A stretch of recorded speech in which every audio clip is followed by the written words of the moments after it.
إن الحمد لله نحمده ونستعينه ونستغفره ونعوذ بالله من شرور أنفسنا ومن سيئات أعمالنا من يهده الله فلا مضل له ومن يضلل فلا هادي له وأشهد أن لا إله إلا الله وحده لا شريك له وأشهد أن محمدا عبده ورسوله يا أيها الذين آمنوا اتقوا الله حق تقاته ولا تموتن إلا وأنتم مسلمون يا أيها الناس اتقوا ربكم الذي خلقكم من نفس واحدة وخلق منها زوجها وبث منهما رجالا كثيرا ونساء واتقوا الله الذي تساءلون به والأرحام إن الله كان عليكم رقيبا يا أيها الذين آمنوا اتقوا الله وقولوا قولا سديدا يصلح لكم أعمالكم ويغفر لكم ذنوبكم ومن يطع الله ورسوله فقد فاز فوزا عظيما أما بعد وإن خير الكلام كلام الله وخير الهدي هدي محمد صلى الله عليه وسلم وإن شر الأمور محدثاتها وكل محدثة بدعة وكل بدعة ضلالة وكل ضلالة في النار أما بعد. Naam. Donc, on va commencer aujourd'hui le cours numéro 11 dans la lecture du livre qui s'intitule Mu'amalatul Hukkam fi Daw'il Kitab wa Sunnah, c'est-à-dire le comportement à adopter envers les dirigeants selon ou bien à la lumière du Coran et de la Sunna. Et on est toujours dans le chapitre numéro 4 au sujet de l'obligation d'écouter et d'obéir aux dirigeants dans ce qui n'est pas une désobéissance à Allah ou dans ce qui n'est pas un péché. Et on pourrait même ajouter à ce titre, même si ce dirigeant est un dirigeant injuste ou un tyran. Hein, parce que ça c'est une parole ou un ajout souvent qu'on retrouve dans les paroles de nos imams, parmi les imams des salaf as-salih, lorsqu'ils parlent de l'obéissance aux dirigeants, ils disent à la fin وَلَوْ كَانَ جَائِرًا وَإِنْ كَانَ جَائِرًا وَإِنْ كَانَ ظَالِمًا. Donc c'est pour dire que même s'il est injuste, même si c'est un tyran, du moment que c'est lui notre dirigeant et qu'il est musulman, eh bien il est obligatoire de l'écouter, de l'obéir dans tout ce qui n'est pas un péché. Ensuite donc on est arrivé pour expliquer qu'on est arrivé au dalil, à la preuve numéro 9. On a cité plusieurs preuves du Coran et de la Sunna au sujet de l'obligation d'obéir aux dirigeants. Et là on est arrivé donc à la preuve numéro 9. La preuve numéro 9, c'est le hadith que le cheikh a cité, le cheikh Abdul Salam ibn Abdul Karim ibn Burjas. Il dit الدليل التاسع أخرج البخاري ومسلم في صحيحيهما عن عبادة بن الصامت رضي الله عنه قال دعانا رسول الله صلى الله عليه وسلم فبايعناه فكان فيما أخذ علينا أن بايعنا على السمع والطاعة في منشطنا ومكرهنا وعسرنا ويسرنا وأثرة علينا وأن لا ننازع الأمر أهله فقال إلا أن تروا كفرا بواحا عندكم من الله فيه برهان. وهذا لفظ لمسلم وقد أخرجه ابن حبان في صحيحه بلفظ اسمع وأطع في عسرك ويسرك ومنشطك ومكرهك وأثرة عليك وإن أكلوا مالك وضربوا ظهرك إلا أن يكون معصية. Donc le dalil numéro 9, c'est un hadith qui est rapporté par Al-Bukhari et Muslim dans leur sahih selon Ubadat ibn Samit radiyallahu anhu, qui dit que le messager d'Allah sallallahu alayhi wa sallam nous a appelés et nous lui avons donné l'allégeance, la bay'a, Et parmi les clauses de cette allégeance, il y avait le fait que nous avions donné l'allégeance sur l'écoute et l'obéissance. Sur l'écoute et l'obéissance du dirigeant. Fi manshatina wa makrahina. C'est-à-dire, lorsqu'on est motivé, lorsqu'on est en forme et motivé, wa makrahina. Même si c'est dans des choses qui nous déplaisent, ou même si c'est quelque chose qui nous déplaît, fi usrina wa yusrina, c'est-à-dire dans les moments de difficulté comme dans les moments d'aisance, wa asaratin alayna, c'est-à-dire, et cela même si les dirigeants se donnent des privilèges parmi les affaires de la dunya, ils se gardent ou ils s'accaparent des choses de la dunya pour eux-mêmes, et qui nous en privent. Eh bien, il dit, et que nous ne devions pas non plus disputer le commandement à celui qui le détient, ou à ceux qui détiennent le commandement. Donc ça, c'était les clauses de l'allégeance qu'ils ont données au prophète Muhammad sallallahu alayhi wa sallam. Et ensuite, le prophète sallallahu alayhi wa sallam a rajouté quelque chose, et il a dit, إِلَّا أَن تَرَوْا كُفْرًا بَوَاحًا عِنْدَكُمْ مِنَ اللَّهِ فِيهِ بُرْهَانٌ. C'est-à-dire, excepté si vous voyez de la part de ce dirigeant-là un kufr qui est explicite et clair, au sujet duquel il y a une preuve, au sujet duquel vous détenez une preuve venant d'Allah, une preuve et une évidence venant d'Allah subhanahu wa ta'ala. Donc, vous devez écouter et obéir aux dirigeants tel que c'est mentionné donc dans la clause de cette allégeance, excepté si ce dirigeant fait quelque chose qui est clairement kufr et qui a une preuve pour vous venant d'Allah subhanahu wa ta'ala à ce sujet. Et dans la narration de l'imam Muslim, donc ça c'est la narration de l'imam Muslim qu'on vient juste de mentionner.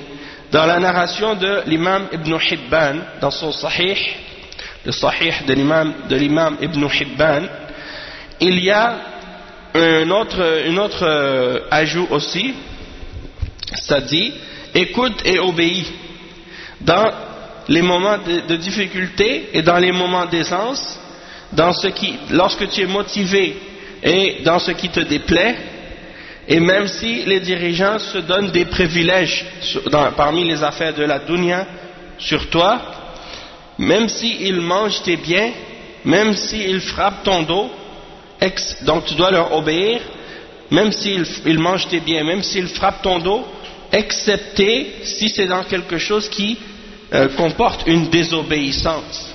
Excepté si c'est dans quelque chose qui comporte une désobéissance. Donc, ça veut dire que même si ce dirigeant-là, il est injuste, même s'il fait de l'injustice, même si c'est un dictateur, même si c'est un tyran, tu dois l'écouter, tu dois l'obéir dans le bien. Sauf s'il te demande de désobéir à Allah dans quelque chose, alors dans cette chose en particulier, tu refuses de l'obéir parce que ça c'est pas permis, mais dans le reste, tu dois obéir. Et ensuite, on a également un autre dalil que le cheikh a mentionné, c'est le dixième dalil, ad-dalil al-ashir.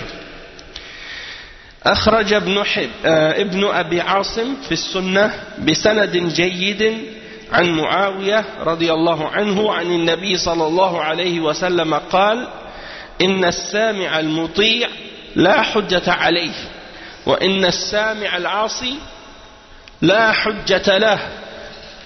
Donc ça c'est un bon hadith aussi. C'est un hadith qui est rapporté selon Ibn Abi Asim dans son livre qui s'intitule As-Sunnah. Et Cheikh Al-Albani, rahimahullah, il a fait le tahqiq de ce livre.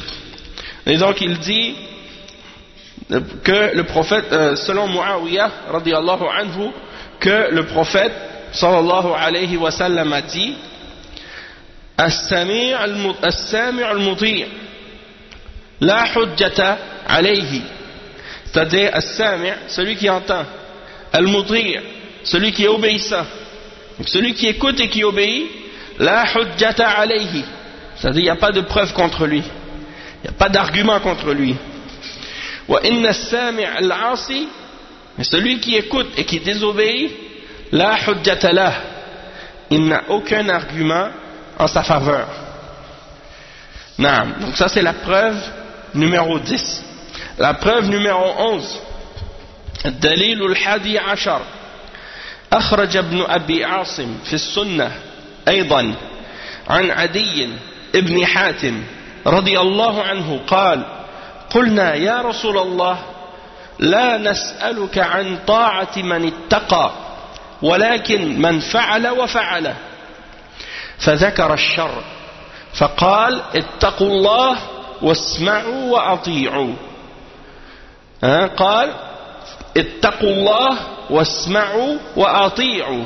Donc ça c'est un hadith très fort aussi, et ça réfute les arguments ou l'idée de certains qui prétendent qu'on doit seulement obéir aux dirigeants lorsqu'il est pieux. Donc ça, il n'y a personne qui diverge sur ça, que si c'est un dirigeant qui est pieux et qui craint Allah, qu'on doit l'obéir, ça il n'y a personne qui va dire non. Le problème, c'est toujours lorsque le dirigeant est injuste, lorsque le dirigeant est pas pieux, lorsqu'il est pervers. Et dans tous les hadiths qu'on a lus jusqu'à maintenant, et même les autres qu'on va lire après, ça parle toujours du dirigeant lorsqu'il est injuste et lorsqu'il fait des péchés et comment on doit agir envers lui. Donc qu'est-ce que ça dit ce hadith qu'on vient de lire, qui est rapporté par Ibn Abi Asim dans son livre As-Sunnah? Il rapporte selon Adi ibn Hatim radiyallahu anhu, il dit, nous avons dit, qulna, ô messager d'Allah, nous ne te demandons pas au sujet de l'obéissance du pieux, mais nous te demandons au sujet de celui qui fait et qui fait, c'est-à-dire qu'il fait plein de choses de mal et il continue, il fait tout le temps des choses mauvaises. Fa'ala wa fa'al, yani fadhakara ash-sharr. Donc il va mentionner des exemples de mal. Il vole, il tue des gens, il fait de l'injustice, et ainsi de suite. Alors, il a dit, craignez Allah et écoutez et obéissez. Il a dit, craignez Allah et écoutez et obéissez. Wa alaykum salam wa rahmatullahi wa barakatuh. Et donc ça c'est un hadith qui est rapporté par Ibn Abi Asim, on l'a dit dans As-Sunnah, et Sheikh Al-Albani, il a fait le takhrij donc de ce hadith, il a dit que c'est un hadith sahih dans Zilal al-Jannah fi takhrij as-Sunnah. Donc il a dit craignez Allah, écoutez, obéissez. Il n'a pas dit non, s'il n'est pas pieux, obéissez-le pas. Non, il a dit s'il n'est pas pieux, craignez Allah et écoutez et obéissez. Ad-dalil al-thani ashar. Donc qu'est-ce que les Khawarij disent à propos de ces hadiths-là? Ils refusent de les accepter, ils refusent de les entendre, ils refusent de les écouter. Pourquoi? Parce que ça ne fait pas leur affaire. Donc ils suivent leur passion.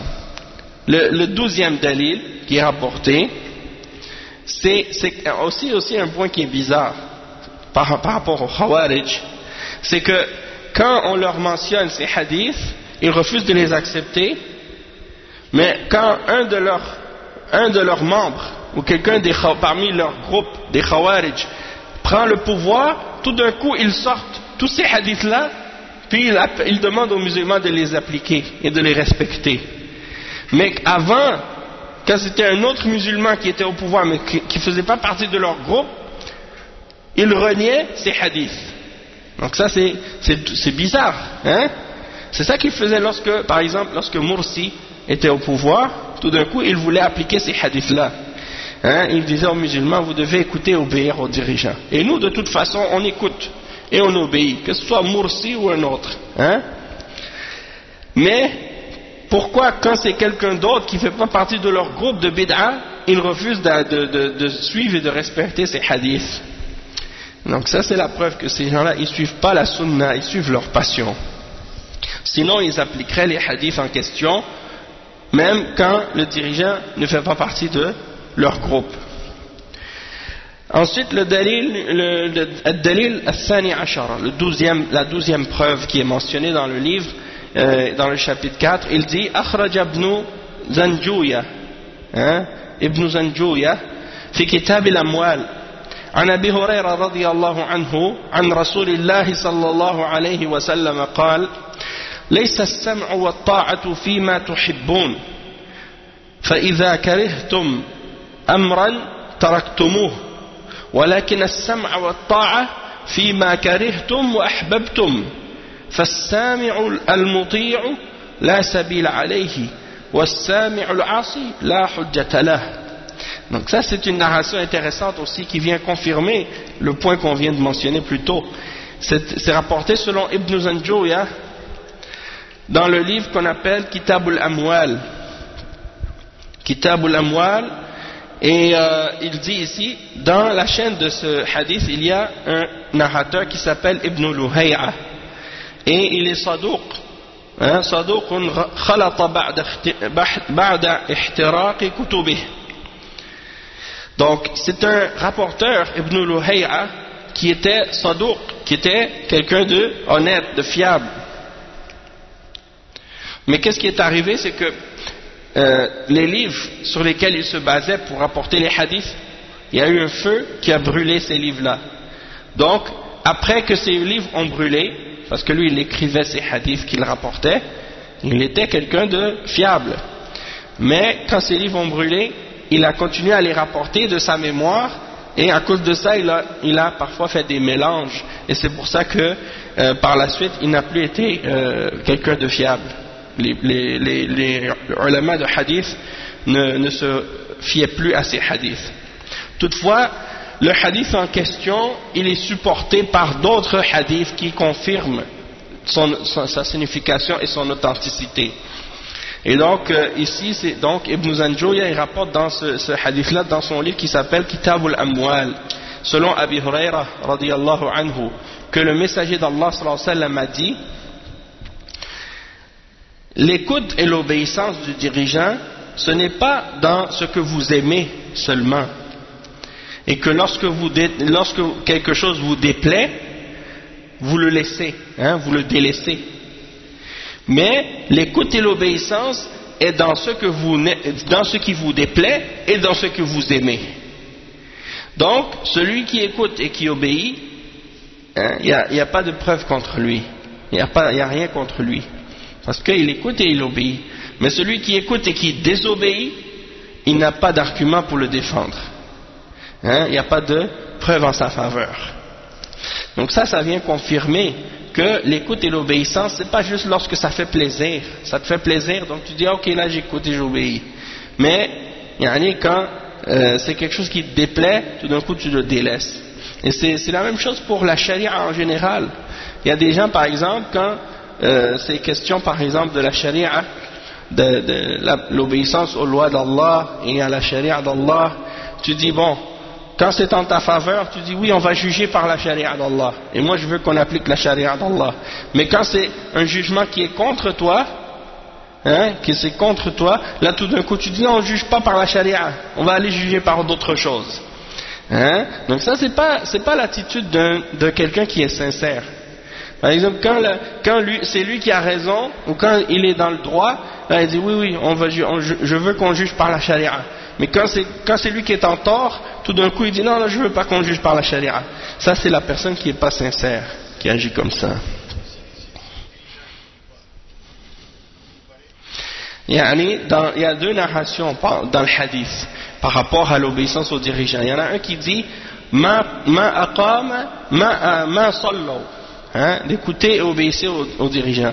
Et quand le sahabi a dit ô messager d'Allah, est-ce qu'on ne doit pas le combattre avec l'épée s'il fait du mal ou s'il fait des choses mauvaises? Le prophète sallallahu alayhi wa sallam a dit la ma sallaw, il a dit non, tant qu'ils font la salat. Puis dans une autre narration il dit la ma aqama fikum as-salat, non, tant qu'il fait établir la prière parmi vous. Donc il y a les deux narrations, une narration qui dit que tant que lui il prie, et l'autre narration qui dit non, tant qu'il fait que la prière soit établie parmi vous. Donc si par exemple ce dirigeant là établit les mosquées et il s'occupe des mosquées et il fait en sorte que dans chaque mosquée il y ait un muazzin et qu'il y ait un imam et que les prières sont dirigées et que les prières sont appliquées, dans ce cas-là, tu n'as pas le droit de sortir contre ce dirigeant-là parce qu'il établit la salat et il fait que la prière soit établie.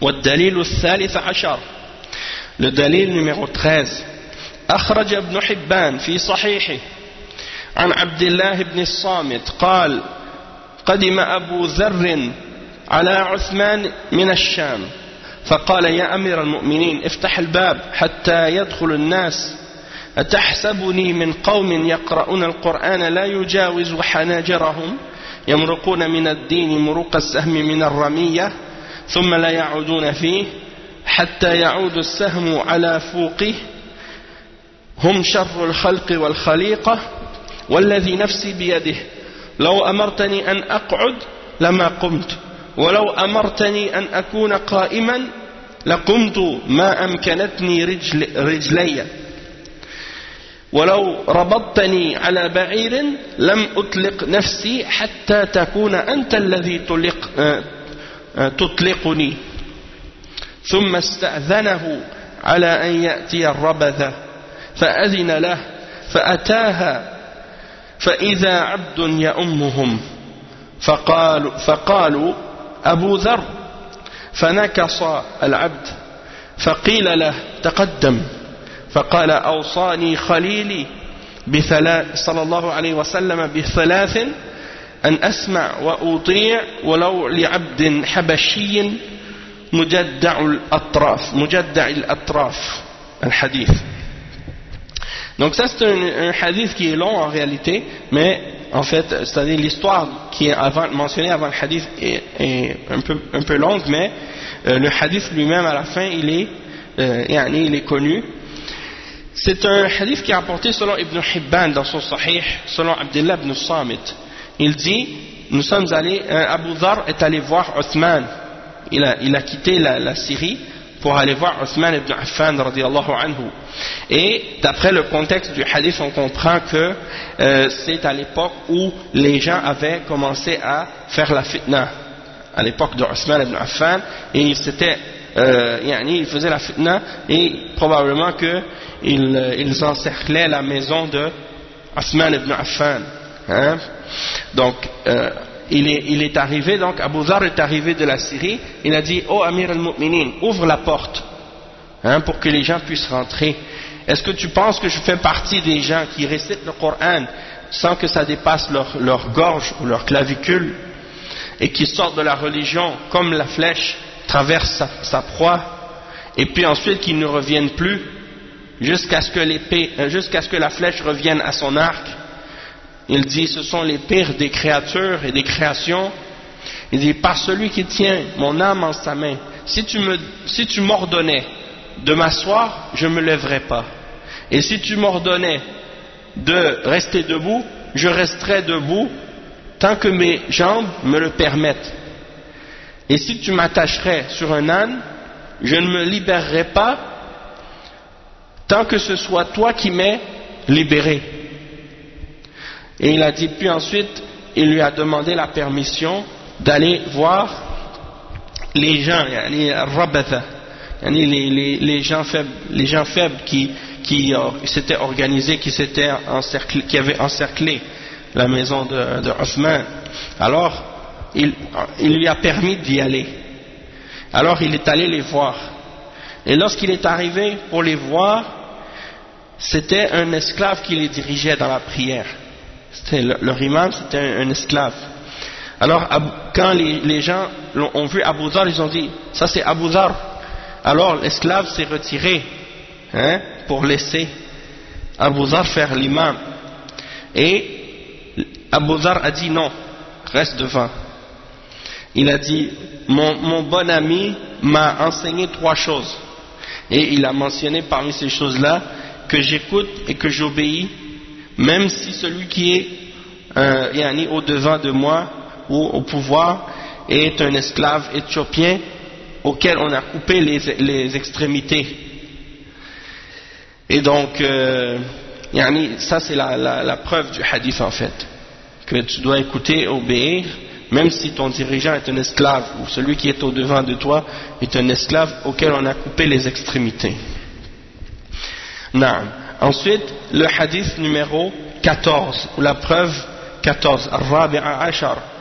أخرج ابن أبي عاصم في السنة عن المقداد بن معدي يكرب أو معدي كرب ابن معدي كرب أن رسول الله صلى الله عليه وسلم يقول أو قال أطيعوا أمراءكم مهما كان فإن أمروكم بشيء مما لم آتكم به فهو عليهم وأنتم منه براء أو براء وإن أمروكم بشيء مما جئتكم به فإنهم يؤجرون عليه وتؤجرون عليه ذلكم بأنكم إذا لقيتم ربكم قلتم ربنا لا ظلم فيقول لا ظلم فيقولون ربنا أرسلت إلينا رسلا فأطعناهم واستخلفت علينا خلفاء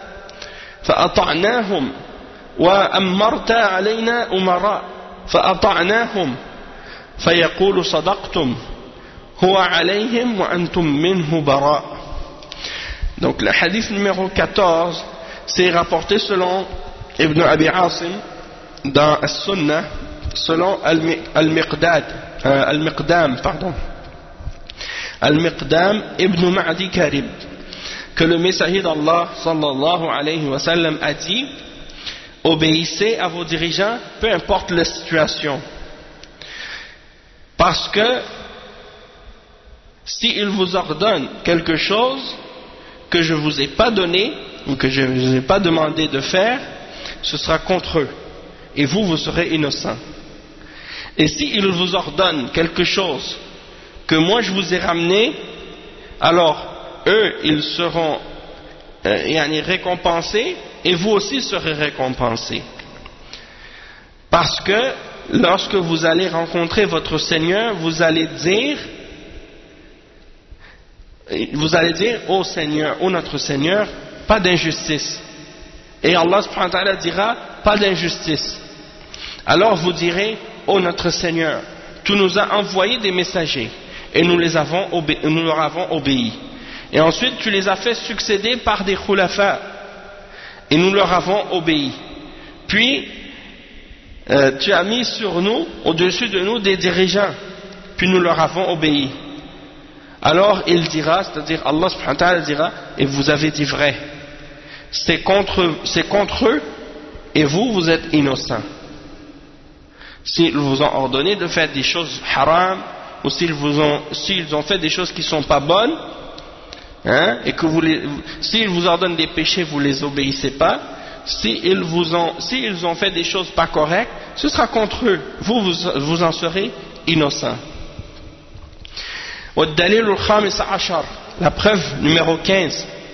أخرج ابن أبي عاصم في السنة عن أبي أمامة الباهلي قال: سمعت رسول الله صلى الله عليه وسلم يقول: إنه لا نبي بعدي ولا أمة بعدكم ولا ألا فاعبدوا ربكم وصلوا خمسكم وصوموا شهركم وأدوا زكاة أموالكم وطيبة بها نفوسكم وأطيعوا أمراءكم تدخلوا جنة ربكم.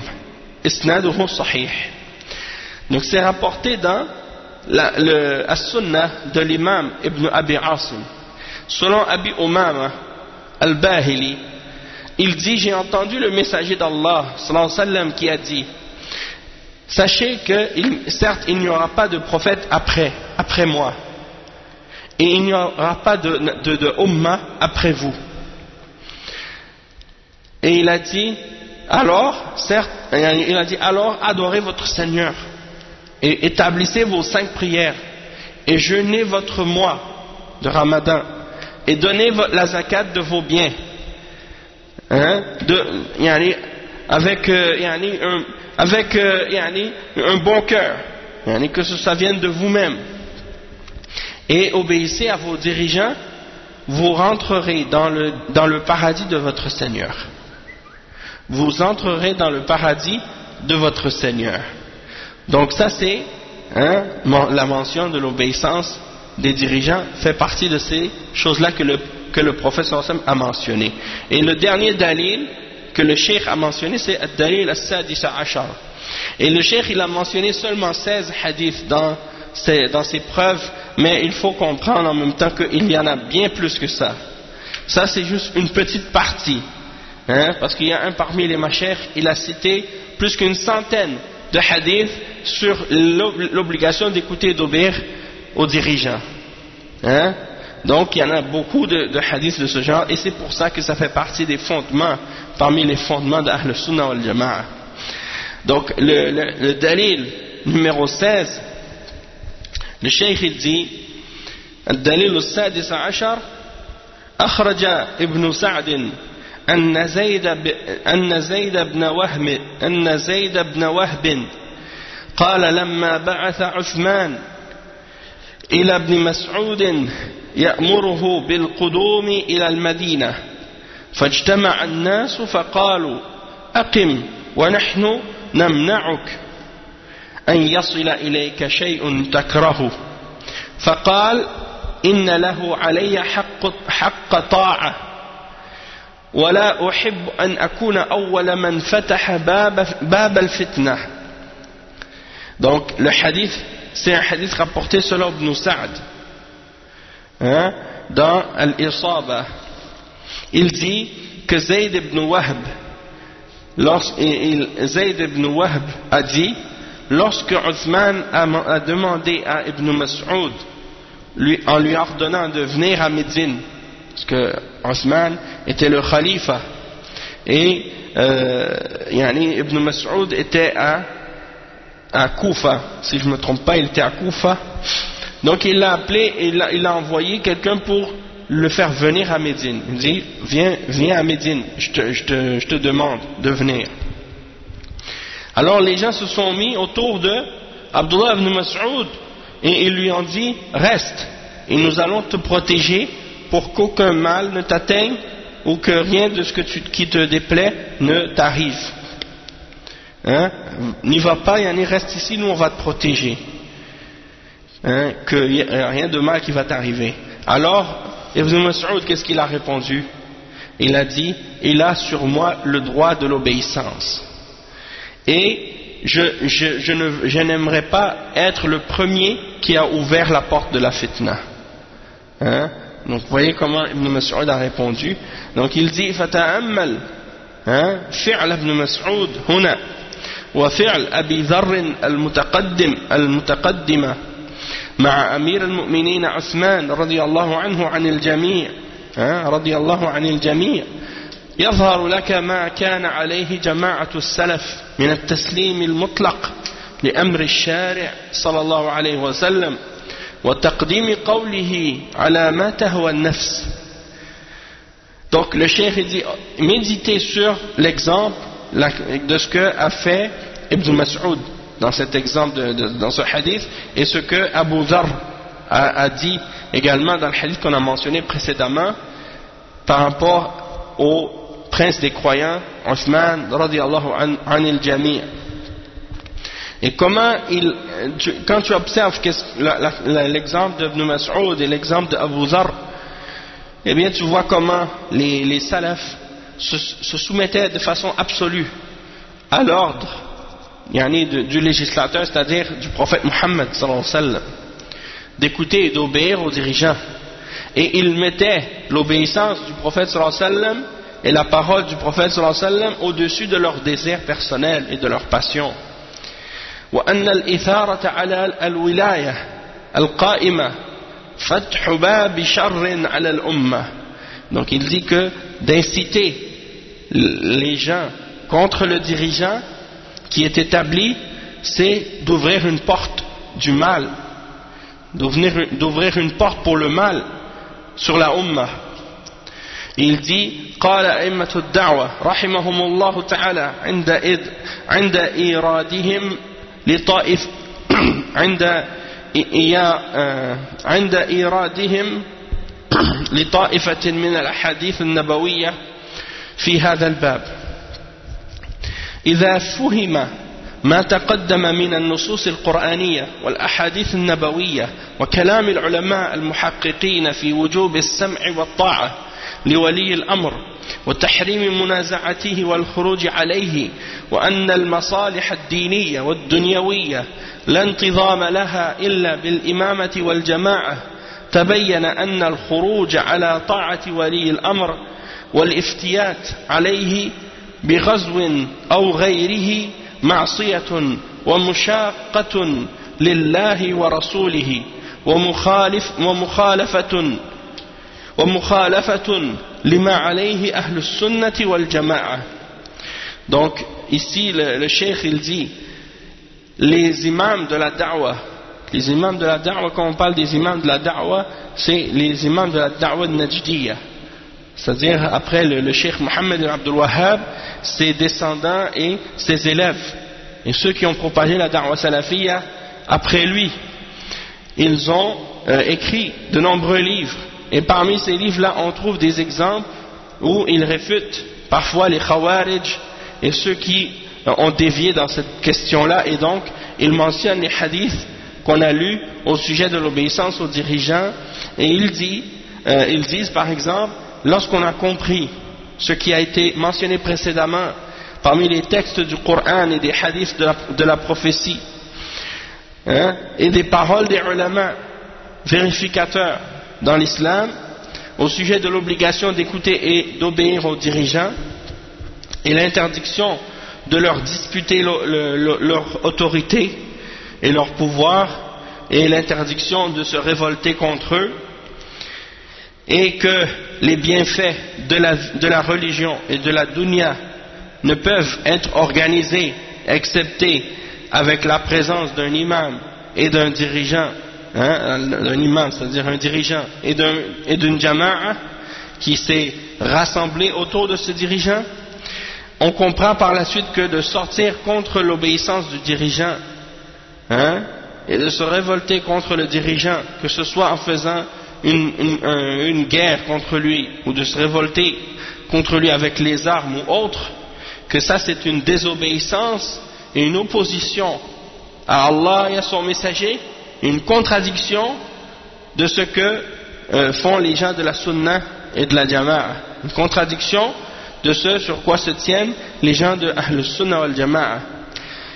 Il dit ensuite, وقال شيخ الإسلام رحمه الله أما أهل العلم والدين والفضل فلا يرخصون لأحد فيما نهى الله عنه من معصية ولاة الأمور وغشهم والخروج عليهم بوجه من الوجوه، كما قد عرف من عادات أهل السنة والجماعة، كما عرف من عادات أهل السنة والدين قديما وحديثا من سيرة أو من سيرة غيرهم. انتهى كلامه. Donc Cheikh l'Islam Ibn Taymiyyah rahimahullah, il dit, en ce qui concerne les hommes de science et de religion et de mérite, ils ne permettent à quiconque de faire ce que Allah a interdit parmi les formes de désobéissance aux dirigeants, ou de les tricher, de tricher, ou d'être malhonnête envers eux, ou de se révolter contre eux d'une façon ou d'une autre, comme cela a été connu dans les habitudes et les traditions des gens de Ahl Sunnah et les gens de la religion, que ce soit dans le passé ou à l'époque présente, parmi les exemples qu'on a vus des autres. Donc il dit que ça c'est tiré de Majmu' al-Fatawa, le volume 12 à la page 35, ou le volume 35 à la page 12, un des deux. Après, donc, ça c'est qu'est-ce qui vient conclure les preuves qu'on a mentionnées dans les cours précédents. Le chapitre 4 est terminé maintenant. Donc on a fini le chapitre 4. Le chapitre 5 maintenant c'est quoi? C'est au sujet de la façon comment on doit ordonner le bien et interdire le mal aux dirigeants. Comment on doit ordonner le bien et interdire le mal aux dirigeants. Le titre c'est Al-Fasl al-Khamis في الحث على إنكار المنكر وكيفية الإنكار على الأمراء. C'est-à-dire comment on condamne le mal ou comment on interdit le mal que fait le dirigeant. Parce que, bien entendu, il y a une façon bien particulière d'interdire le mal aux dirigeants. C'est pas la même chose que qu'est-ce que quelqu'un peut faire, par exemple, parmi les musulmans lorsqu'il veut interdire le mal autour de lui, quand il voit quelqu'un faire du mal, ou dans sa maison, hein, ou bien dehors. Il y a des façons bien précises. Et donc on va voir la méthodologie de Ahl Sunnah wal Jama'a en ce qui concerne l'ordonnance du bien et l'interdiction du mal.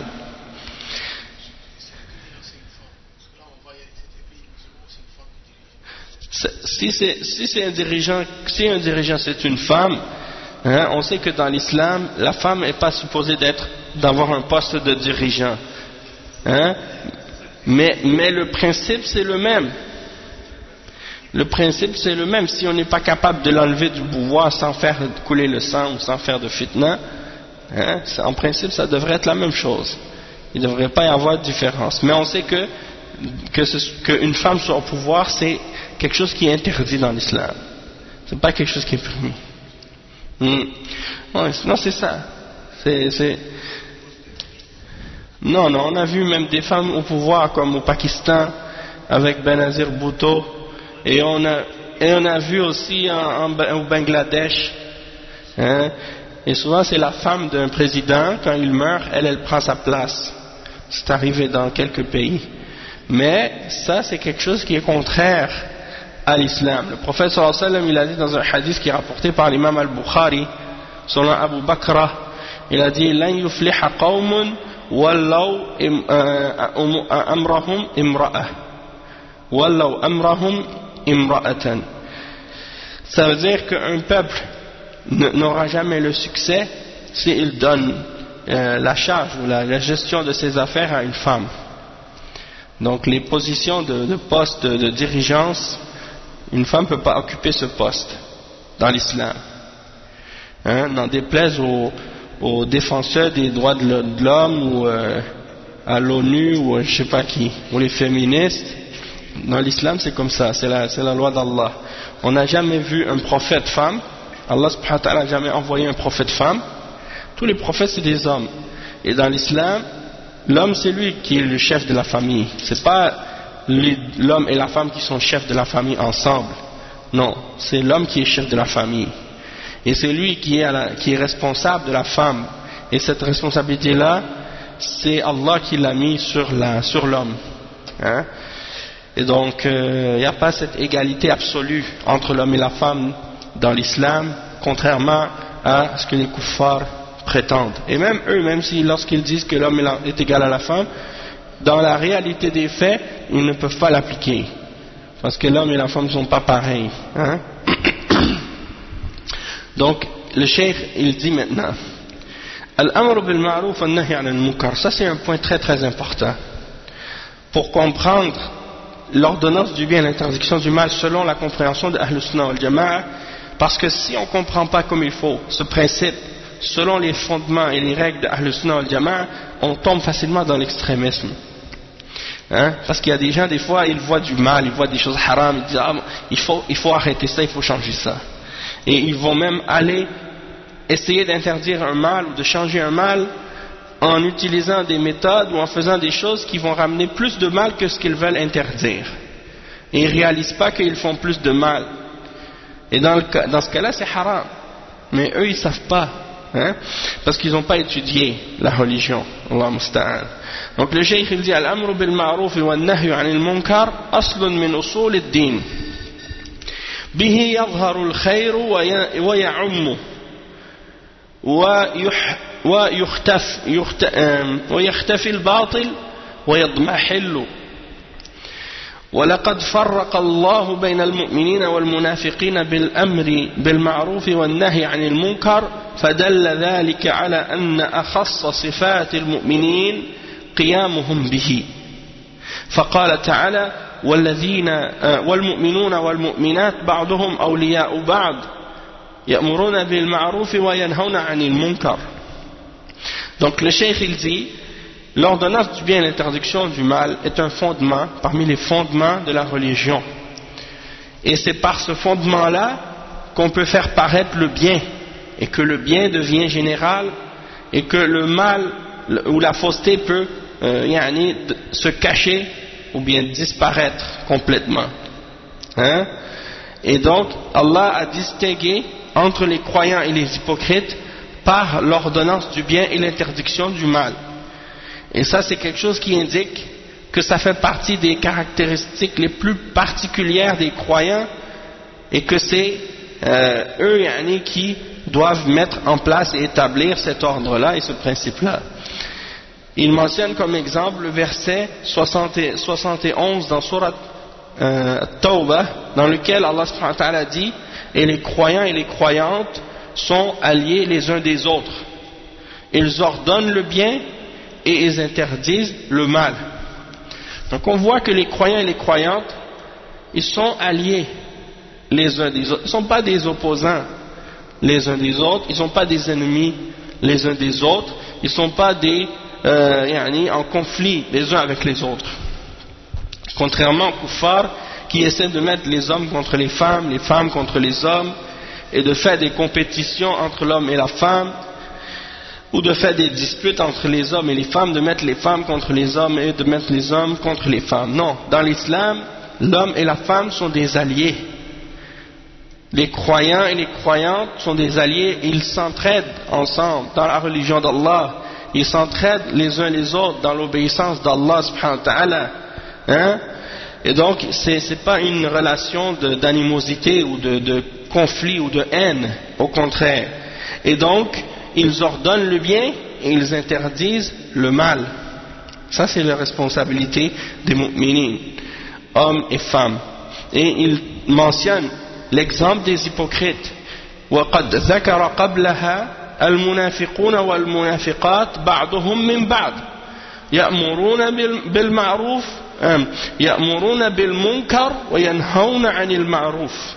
Donc ça c'est l'exemple des hypocrites que Allah subhanahu wa ta'ala a mentionné dans le verset qui précède le verset qu'on a lu précédemment, le verset 68 dans Surat At-Tawbah. Allah subhanahu wa ta'ala décrit les hypocrites, hommes et femmes.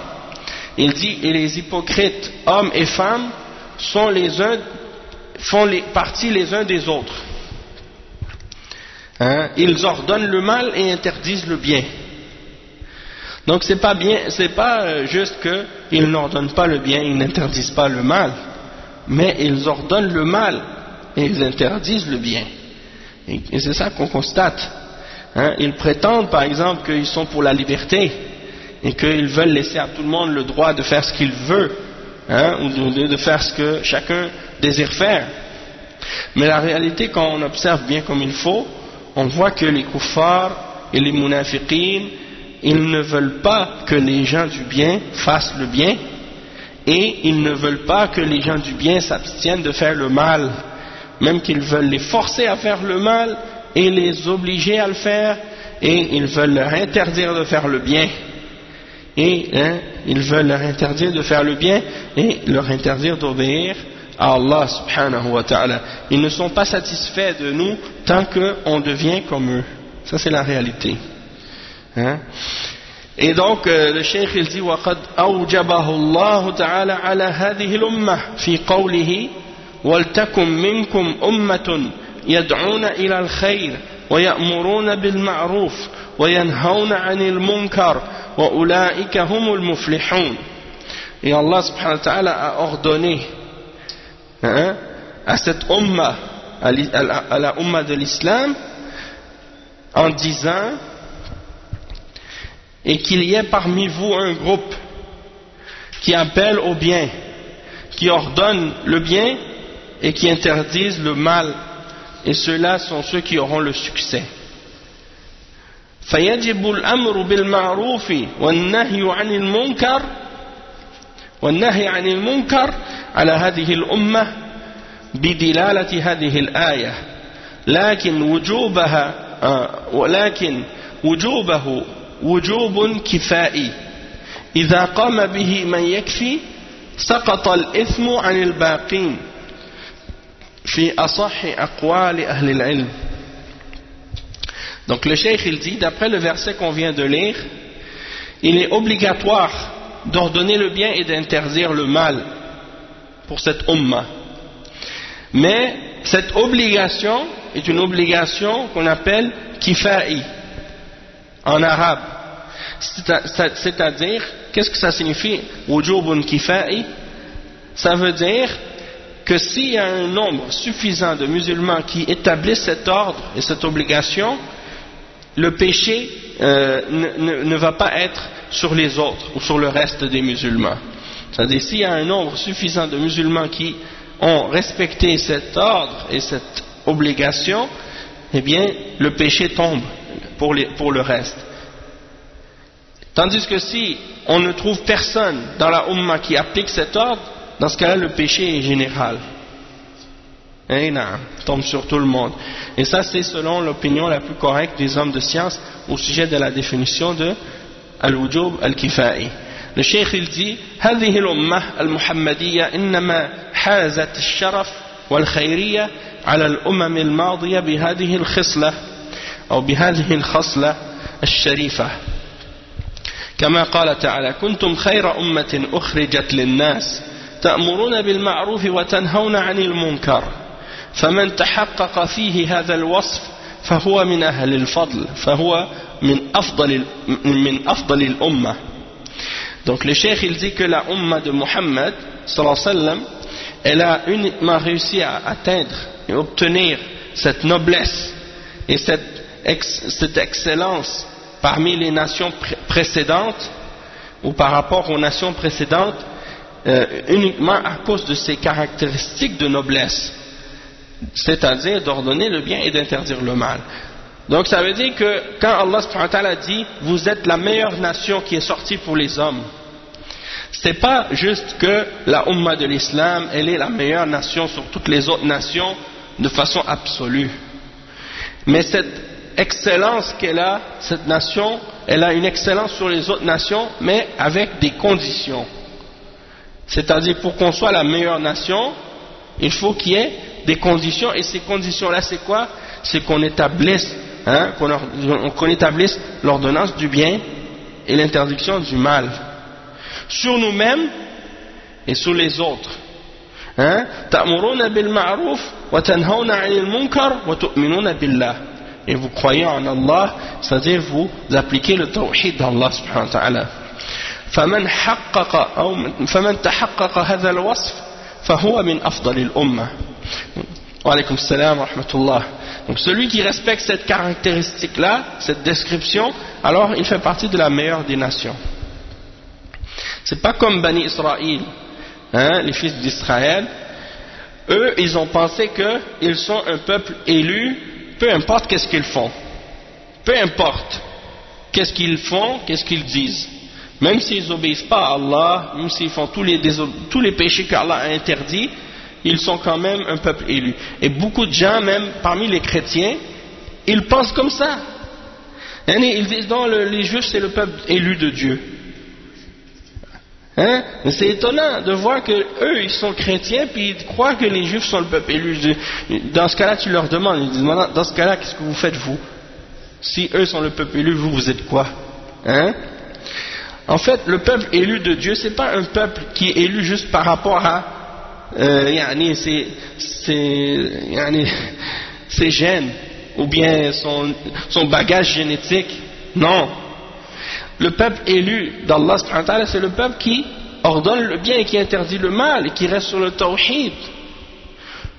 Et quand on dit ordonner le bien et interdire le mal, il y en a beaucoup qui pensent uniquement à ordonner le bien dans le sens faire la salat, faire la zakat, faire le jeûne, faire l'aumône, faire les 4 piliers.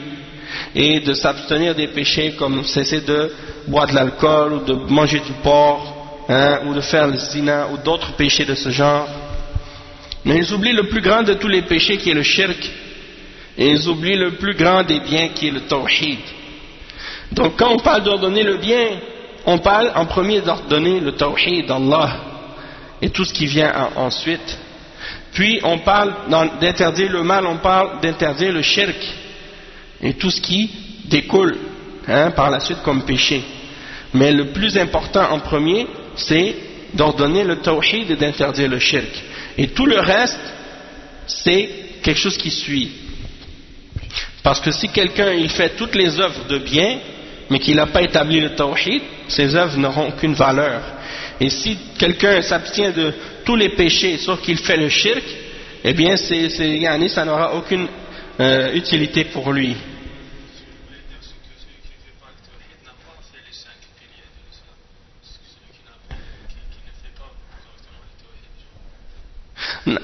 Non, s'il n'a pas le tawhid, c'est sûr que tout ce qu'il fait d'autre ne sera pas valable. Et c'est comme les ulama, ils ont dit, celui qui n'adore pas Allah seul et qui n'a pas établi le tawhid, c'est comme s'il n'avait pas adoré Allah. Et la raison de ça, c'est parce qu'une adoration, elle n'est pas une adoration excepté si elle est basée sur le tawhid. Non. Wal-mutaba'a, c'est la deuxième condition.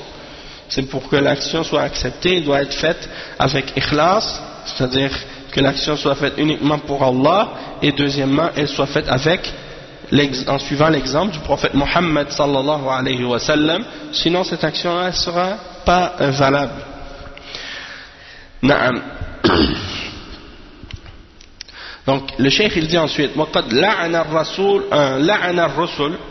لعن الرسل صلوات الله وسلامه عليهم من كفر من بني إسرائيل بسبب تركهم إنكار المنكر كما قال تعالى لعن الذين كفروا من بني إسرائيل على لسان داود وعيسى بن مريم ذلك بما عصوا وكانوا يعتدون كانوا لا يتناهون عن منكر فعلوه لبئس ما كانوا يفعلون.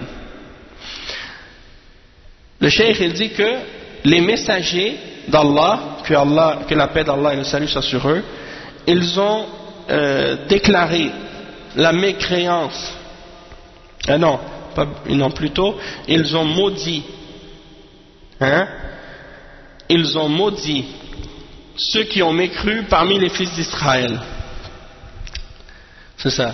Les messagers, que la paix et le salut d'Allah soient sur eux, ils ont maudit ceux qui ont mécru parmi les fils d'Israël parce qu'ils ont abandonné l'interdiction du mal.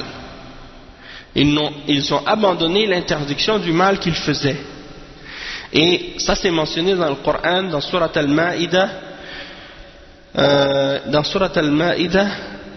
le verset 78 et 79. Allah subhanahu wa ta'ala dit: les mécréants parmi les fils d'Israël ont été maudits par la langue de Daoud et par la langue de Jésus le fils de Marie, parce qu'ils ont désobéi et parce qu'ils transgressaient. Ils ne s'abstenaient pas, ou ils ne s'interdisaient pas plutôt, ils ne s'interdisaient pas de faire le mal les uns les autres lorsqu'ils le faisaient, comme était mauvais ce qu'ils faisaient. كانوا لا يتناهون عن منكر فعلوه. Donc لعن الذين كفروا من بني إسرائيل على لسان داود وعيسى بن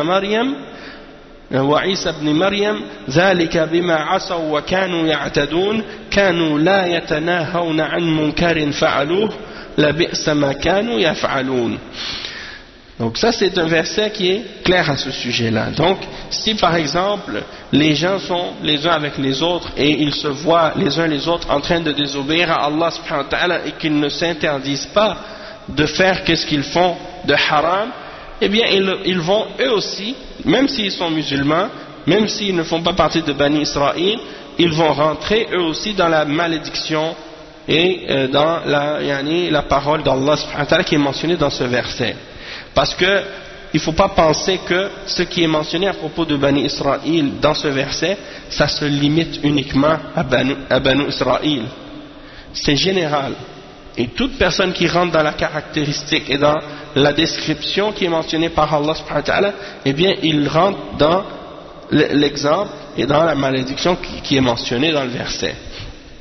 Donc le cheikh il dit فَقَوْلُهُ ذَلِكَ بِمَا عَصَوْا وَكَانُوا يَعْتَدُونَ أي أن لعنهم بسبب عصيانهم واعتدائهم ثم فسر الاعتداء بقوله كانوا لا يتناهون عن منكر فعلوه أي لا ينهى بعضهم بعضا عن المنكر ثم أقسم الله تعالى على ذم هذا فقال لبئس ما كانوا يفعلون لبئس ما كانوا يفعلون وقد جاءت السنة مقررة هذه الأحكام المنصوص عليها في كتاب الله ففي صحيح مسلم عن أبي سعيد الخدري رضي الله عنه قال سمعت رسول الله صلى الله عليه وسلم يقول من رأى منكم منكرا فليغيره بيده فإن لم يستطع فبلسانه فإن لم يستطع فبقلبه وذلك أضعف الإيمان. Donc le cheikh il dit quand Allah subhanahu wa ta'ala dit dans le verset qu'on a mentionné dans Surat Al-Ma'idah, ceci parce qu'il désobéissait et parce qu'il transgressait, c'est-à-dire Allah les a maudits à cause de leur désobéissance et de leur transgression. Puis il a interprété ou il a expliqué leur transgression par la parole qu'il a dit ensuite, c'est-à-dire qu'ils ne s'interdisaient pas les uns les autres le mal qu'ils faisaient. Il dit, c'est-à-dire quand quelqu'un d'entre eux faisait un péché, ils ne se l'interdisaient pas les uns les autres. Et Allah subhanahu wa ta'ala a juré par la suite que cette chose qu'il faisait était quelque chose de blâmable, et il a dit comme est mauvaise ce qu'il faisait, comme est mauvais ce qu'il faisait. Et il dit ça a été également confirmé dans l'islam par les textes de la sunna du prophète sallallahu alayhi wa sallam, comme c'est mentionné dans le Coran, c'est mentionné également dans la sunna, comme dans le hadith rapporté par l'imam Muslim.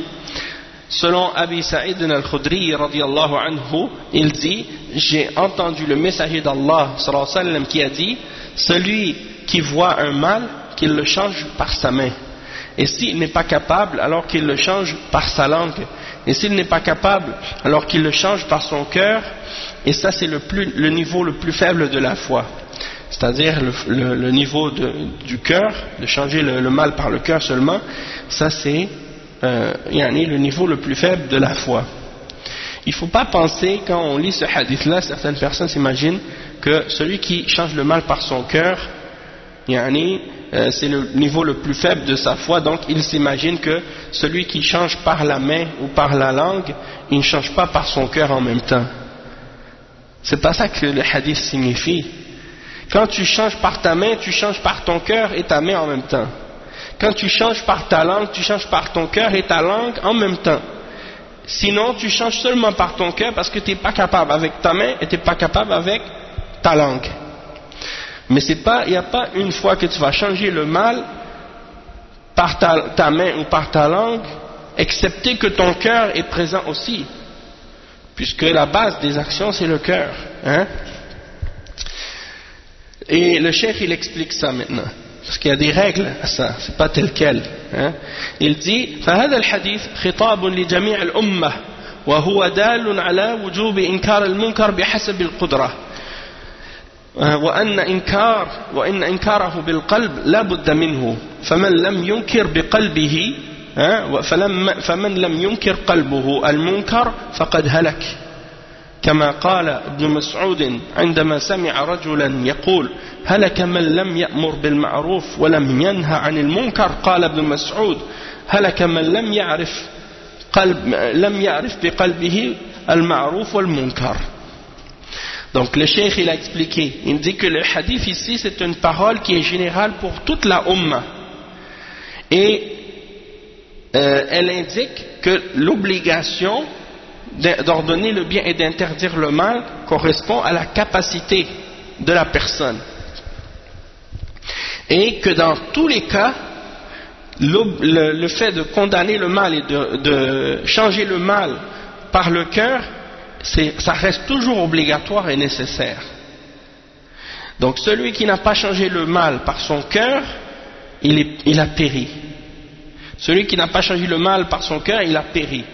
Parce que quelqu'un, lorsqu'il dit je ne vais pas changer le mal avec ma main, pourquoi? Parce que j'ai un empêchement, ou parce que c'est difficile, ou parce que j'ai peur. Hein? Ou celui qui ne change pas le mal avec sa langue, parce qu'il a peur, ou parce qu'il n'est pas capable. Est-ce qu'il peut dire je ne peux pas changer le mal avec mon cœur? C'est pas possible. Il n'y a personne qui peut venir t'empêcher de changer le mal avec ton cœur. Puisque ton cœur, il n'y a personne qui a un pouvoir dessus ou un contrôle dessus excepté Allah subhanahu wa ta'ala. Hein? Mais tandis que tes actions et tes paroles, tu peux être empêché de parler ou d'agir par d'autres êtres humains. Hein? S'ils sont plus forts que toi aussi, ils ont une force ou une puissance, ils peuvent t'empêcher. Tandis que ton cœur, ils ne peuvent pas empêcher ton cœur. Et donc c'est pour ça que celui qui n'a pas changé le mal avec son cœur, hein, Abdullah ibn Mas'ud, il a entendu un homme qui disait, celui qui n'a pas ordonné le bien et qui n'a pas interdit le mal, il a péri.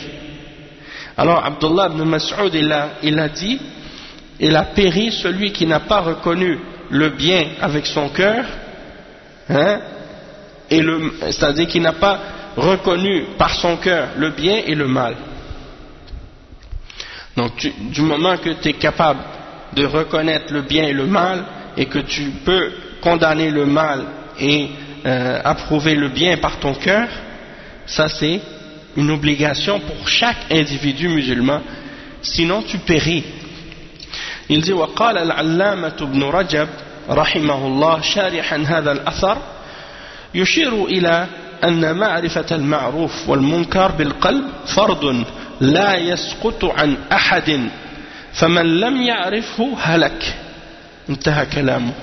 Donc Al-Allama Ibn Rajab Al-Hanbali, un des grands ulama, il explique ce hadith et il dit, en expliquant la parole d'Ibn Mas'ud, il dit celui qui par son cœur n'a pas connu le bien, hein, et n'a pas connu le mal, hein, celui qui, il veut dire que de connaître le bien et de connaître le mal par le cœur, c'est une obligation, et ça c'est quelque chose qui ne tombe pas pour personne. C'est-à-dire il n'y a personne qui peut dire ça c'est pas obligatoire pour moi.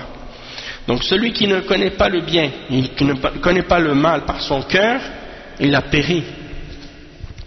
Hein, donc ça c'est la fin de la parole de l'imam Ibn Rajab. Ensuite il dit وَقَدْ ذَهَبَ بَعْضُهُمْ, c'est-à-dire parmi les ulama, إلى أن الإنكار باليد للولاة ومن قاربهم وبالقول للعلماء. وهذا قول ضعيف إذ هو تخصيص بلا مخصص، فالإنكار باليد لكل من قدر عليه من المسلمين. Donc le cheikh il dit, certains d'entre les ulama ont mentionné que le fait de changer le mal par la main, ça c'est quelque chose qui est limité aux dirigeants ou ceux qui sont proches du dirigeant, et que de condamner le mal ou de changer le mal par la langue, ça c'est quelque chose qui est limité aux hommes de science.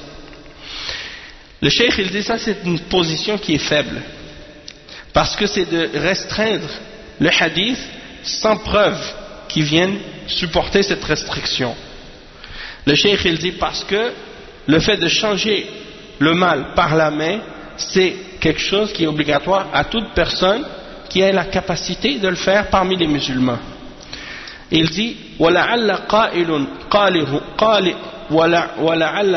هَذَا الْقَوْلِ إِنَّمَا أُوتِيَ مِنْ تَلَازُمِ السَّيْفِ وَالْيَدِ فِي ذِهْنِهِ ففرق هذا التفريق حذرا من الوقوع في المحظور وهو التغيير بالخروج على ولاة الأمر وليس كذلك. Donc le cheikh il dit, peut-être que la personne qui a dit cette position, qui a eu cette opinion, de dire que tu ne peux pas changer le mal par ta main, sauf si tu es le dirigeant, il a eu cette opinion-là en pensant que ça impliquait de prendre l'épée. Hein? Il a fait le lien dans son esprit entre le fait de changer par la main et de changer par l'épée, et il a fait la distinction, hein? Il a fait cette distinction-là à cause de ça, par peur de tomber dans qu'est-ce qui est interdit, et d'essayer de changer le mal en se révoltant contre le dirigeant, alors qu'il n'y a pas de lien entre les deux. C'est-à-dire, tu peux changer le mal avec ta main, mais ça ne veut pas dire que tu vas justifier ou permettre de prendre l'épée contre le dirigeant ou de te révolter contre le dirigeant.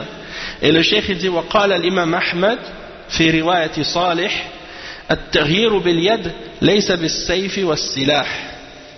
وقال الماروذي قلت لأبي عبد الله كيف الأمر بالمعروف والنهي عن المنكر؟ قال باليد واللسان وبالقلب وهو أضعف. قلت كيف باليد؟ قال يفرق بينهم. وقال ورأيت أبا عبد الله مر على صبيان الكتاب يقتتلون ففرق بينهم. انتهى كلامه. Donc on a un exemple ici. Donc le cheikh dit l'imam Ahmad, il a rapporté dans une narration selon Salih, hein, je crois que c'est un de ses fils qui s'appelle Salih, il a dit changer le mal avec la main, ce n'est pas avec l'épée ni avec les armes. Et il a dit que Al-Maroudi, un des grands imams parmi les salafs, il a dit, j'ai dit à Abu Abdillah, c'est-à-dire j'ai dit à l'imam Ahmad, sa kunya c'est Abu Abdillah, la kunya de l'imam Ahmad c'est Abu Abdillah. Donc il dit, j'ai dit à Abu Abdillah, comment se fait l'ordonnance du bien et l'interdiction du mal?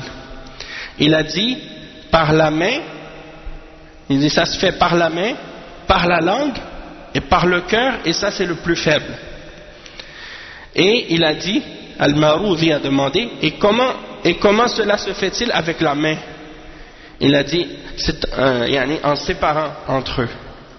En séparant entre eux. Et en séparant entre eux, il donne l'exemple. Il a dit, j'ai vu le fils de, j'ai vu Abdullah, c'est-à-dire, j'ai vu Abu Abdillah, c'est-à-dire j'ai vu l'imam Ahmad qui est passé près des enfants qui vont dans les écoles de Coran. Ils étaient en train de se battre entre eux, alors il les a séparés. Il les a séparés alors qu'ils étaient en train de se battre. Donc il est allé, il les a séparés. Il a dit, hein, ça c'est un exemple comment on change le mal avec la main. Donc même si on n'est pas un dirigeant, on peut, quand on voit deux enfants qui se battent dans la rue, tu les sépares. Hein? Tu les sépares. Donc ça c'est l'exemple de changer le mal par la main. Donc ça c'est la fin de la citation qui est tirée de Al-Adab al-Shar'iyya de l'imam Ibn Muflih. Il dit فعموم الحديث يقضي بمشروعية الإنكار باليد لمن قدر عليه كمن استطاع أن يكسر مزمارا أو يطمس صورة ونحو ذلك. Donc il dit le cheikh, il dit donc le hadith de façon générale, il implique la légitimité ou le fait qu'il est légitime, il est permis de changer le mal par la main pour celui qui en a la capacité, comme par exemple celui qui est capable de briser les flûtes, hein, ou les instruments de musique, les guitares, les flûtes, les tambours ou autres, ou de détruire une image ou une statue, hein, et ainsi de suite. Wa alaykum salam wa rahmatullahi wa barakatuh. Donc il y en a maintenant comme, par exemple, il y en a par exemple qui voient par exemple Daesh qui détruisent des statues ou des images. Et ils critiquent ça. Et le fait que Daesh fait ça, Daesh c'est des khawarij, c'est des gens de l'égarement. Mais ça ne veut pas dire que tout ce qu'ils font est contraire nécessairement au Coran et à la Sunna. Il y a des choses qui peuvent, peut-être que certaines choses qu'ils font qui sont en accord avec le Coran et la Sunna, mais ça ne veut pas dire qu'eux sont sur le haqq. Hein? Donc c'est ça qu'il faut comprendre. Et donc le prophète sallallahu alayhi wa sallam, il avait ordonné à Ali ibn Abi Talib de détruire toutes les images et les statues qu'il trouve dans son chemin. Et il a dit, le prophète sallallahu alayhi wa sallam m'a envoyé et il m'a ordonné de détruire toutes les statues et toutes les images que je trouve. Et donc il est parti, il a obéi au prophète sallallahu alayhi wa sallam. Et quand Ali ibn Abi Talib radiyallahu anhu était lui-même le khalifa, il a envoyé Abu al-Hayyaj al-Asadi, si je ne me trompe pas, je crois que c'est ça son nom, il l'a envoyé, il a dit je t'envoie faire une mission qui est exactement la même que celle que le messager d'Allah sallallahu alayhi wa sallam m'avait envoyé faire à son époque. Chaque fois que tu trouveras une statue, tu la détruis, et chaque fois que tu trouves une tombe qui est surélevée ou on a construit dessus, tu la nivelles au niveau du sol. Et donc il est parti, il a nivelé les tombeaux et il a détruit les statues et les images. Pourquoi? Parce que ça c'est des choses qui amènent les hommes à tomber dans le shirk. Donc c'est sûr que pour les kuffars comme l'UNESCO puis les autres organisations de kuffars, eux ils aiment défendre et protéger les statues, les images, les formes de shirk qui existent, oui, au nom du patrimoine mondial, alors que c'est des choses qui sont à la base fondées sur le batil et fondées sur le shirk. Et on n'a pas le droit donc de défendre ou de protéger ces choses-là. Sauf que, ils disent que ça s'appelle l'histoire, mais l'histoire du shirk, on n'a pas besoin de la garder. Mais l'affaire qui est importante de comprendre, c'est que si tu crois qu'en faisant quelque chose comme ça, ça va ramener plus de mal que de bien, dans ce cas-là, tu ne dois pas le changer. Et surtout si tu n'as pas d'autorité et que tu n'as pas le pouvoir. Donc si par exemple tu sais que quelque chose va ramener plus de mal que de bien, donc dans ce cas-là c'est mieux de ne pas le faire et d'attendre jusqu'à ce que tu sois capable de le faire et que tu sais que ça ne va pas ramener plus de mal. Exactement. Si tu vois dans la rue, tu vois une guitare de quelqu'un ou bien tu vois une statue de Marie ou Jésus devant l'église, tu dis je vais aller la détruire. Tu sais, non, tu peux pas faire ça parce que tu sais que si tu fais ça, tu vas ramener sur toi-même et sur les musulmans plus de problèmes. Exactement. Donc tu sais qu'à cause de ça, dans ce cas-là, c'est pas quelque chose qui est interdit, mais parce que les conséquences qui risquent d'en découler vont être plus grandes et mauvaises, dans ce cas-là, à cause de ça, tu ne dois pas le faire.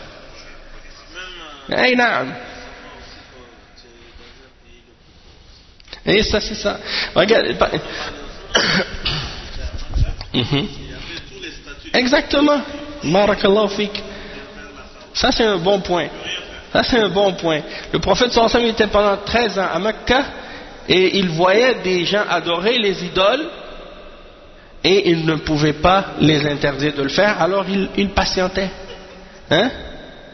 Regardez même le cheikh Mohammed ibn Abdul Wahhab, lorsqu'il appelait au tawhid, il voyait des gens avant, au début de sa da'wa, il voyait des gens qui adoraient les tombes. Et ils allaient, je pense, à la tombe d'un qui s'appelait Zayd. Un des sahaba, je pense, s'appelait Zayd. Les gens avaient construit un tombeau sur sa tombe. Et ils allaient à sa tombe pour l'invoquer, pour l'adorer, en dehors d'Allah. Et ils disaient, Allah subhanahu wa ta'ala est meilleur que lui. Parce qu'ils ne pouvaient pas le changer avec la main, ils ne pouvaient pas détruire cette idole. Alors ils patientaient. Mais ils disaient aux gens, quand ils les voyaient, demandez à Allah. Allah est meilleur que lui, pourquoi vous demandez à lui? Et il se limitait à ça. Mais plus tard, quand il a eu le support de l'amir Mohammed ibn Saoud, et que là, dans ce cas-là, à ce moment-là, il avait l'autorité politique qui le supportait et qui le défendait, alors là, ils sont allés et ils ont détruit ces endroits et ces idoles. Donc c'est pour dire qu'il faut voir lorsque tu as le pouvoir ou non. Par exemple, les magasins où ils vendent de l'alcool. Tu ne peux pas rentrer là et commencer à casser toutes les bouteilles d'alcool. Même si c'est ça qui est obligatoire dans l'islam, de détruire les magasins d'alcool et de détruire l'alcool et de tout ça. Ça c'est une obligation dans l'islam. de détruire les idoles, de détruire le shirk. Mais si tu sais que ça va ramener plus de mal que de bien, alors dans ce cas-là, tu peux pas. Même dans les pays musulmans, s'il y a des chrétiens qui vivent dans les pays musulmans et qui ont des ententes de paix avec les musulmans, dans ce cas-là, c'est pas permis non plus de les attaquer ou d'attaquer leurs églises ou de détruire leurs églises ou des choses de ce genre. C'est pas permis. Hein? Ahlul Zimma. Ça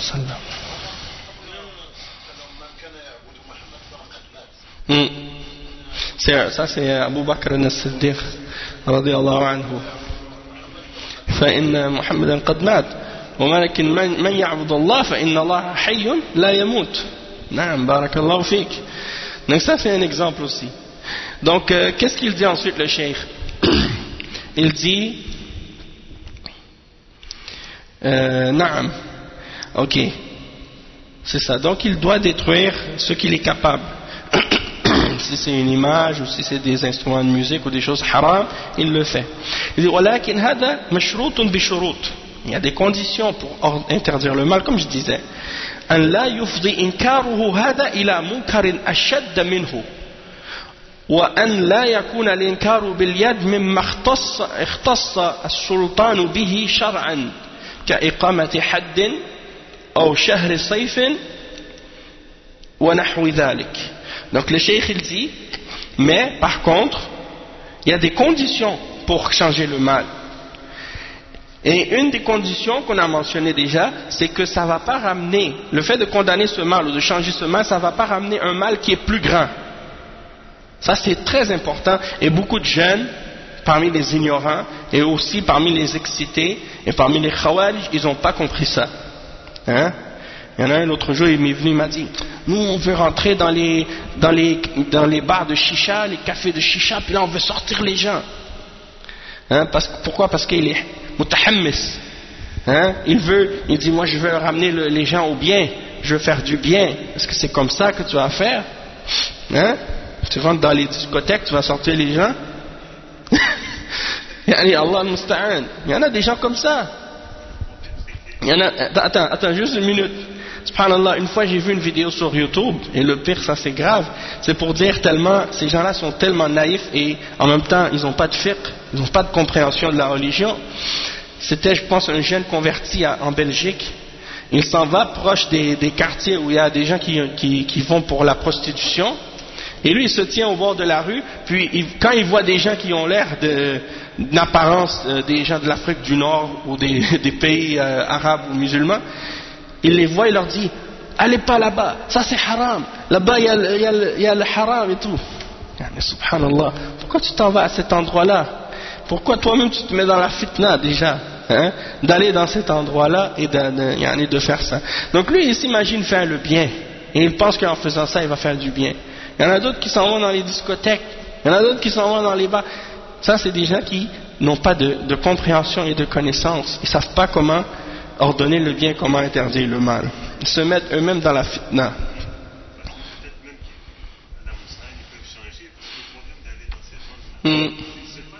Exactement. Exactement. Allah musta'an.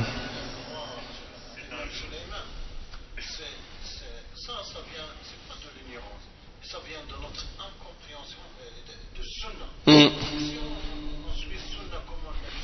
Sallallahu alayhi wa sallam, na'am.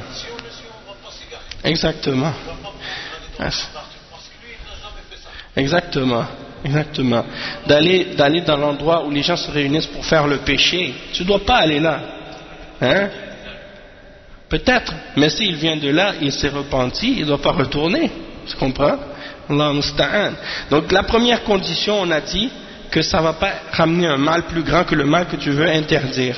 Deuxième exemple que le cheikh il a mentionné, que ce mal que tu veux changer par ta main, ça ne va pas faire partie des choses qui sont spécifiques ou particulières aux dirigeants selon la religion. Comme par exemple d'établir les peines.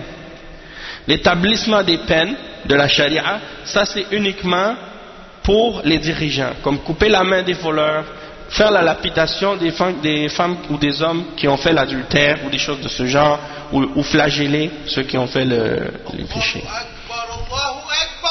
Allahu Akbar, Allahu Akbar.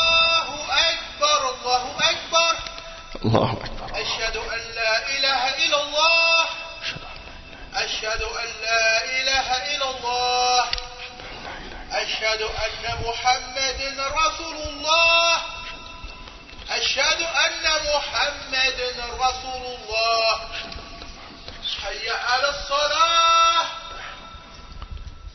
حي على الصلاة حي على الفلاح حي على الفلاح الله أكبر الله أكبر الله أكبر لا إله إلا الله لا إله إلا الله اللهم رب هذه الدعوة التامة وصلاة قائمة آت محمدا الوسيلة والفضيلة وابعثه مقاما محمودا الذي وعدته. Naam. Donc pour terminer le sujet, parce qu'on est presque fini, donc c'est ça.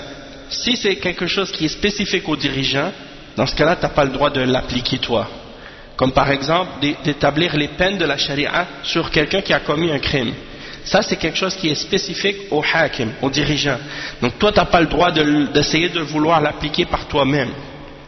Parce que sinon, tu vas faire du désordre. Tu vois quelqu'un, tu dis, ah lui c'est un apostat, il a apostasié l'islam, je vais le tuer. Hein, tu t'en vas, tu le tues. Donc c'est ça qu'ils font les groupes de takfir, les groupes de khawarij. Ils voient des musulmans, Allah musta'an, même en Algérie, qu'est-ce qu'ils faisaient? Le fils, ils envoyaient des lettres, hein, à ceux qu'ils avaient décrété ou décidé que c'était des apostats. Ils leur envoyaient une lettre pour les avertir, hein, que tu as commis un acte d'apostasie ou je sais pas quoi. Puis là ils leur envoyaient ça, puis là ils marquaient le nom de leur parti en haut, hein. Puis il y a des exemples de ça jusqu'à aujourd'hui, des lettres comme ça, il y en a des exemples comme ça aujourd'hui. Donc tout ça c'est des exemples. Ces gens-là sont même pas des dirigeants, ils se donnent la permission d'appliquer des peines sur les gens. La même chose pour également de changer le mal par l'épée. C'est-à-dire que par exemple le dirigeant, ok, c'est lui qui a le droit de changer le mal par la force seulement. D'accord? Et c'est pour ça qu'il y a des policiers, et il y a des soldats, il y a des policiers, des gens qui ont le droit de porter des armes. En ce qui concerne le commun des musulmans, s'ils changent quelque chose avec la main, ils peuvent, mais tant que ça ne dépasse pas leur, hein, qu'est-ce qu'eux ils ont le droit de faire. Oui, c'est ça, c'est chez toi, dans ta maison, s'il y a quelque chose qui est contraire à l'islam, tu peux le changer par ta main, parce que tu as l'autorité chez toi. Mais dans la rue, si tu vois des choses, il y a des choses que tu peux changer par la main, il y a des choses, ça se limite, reste limité au dirigeant, donc c'est juste le dirigeant qui peut le faire. Il dit, قال ابن الجوزي رحمه الله الضرب باليد والرجل وغير ذلك مما ليس فيه إشهار سلاح أو سيف يجوز لآحاد بشرط الضرورة والاقتصار على قدر الحاجة. وقال ابن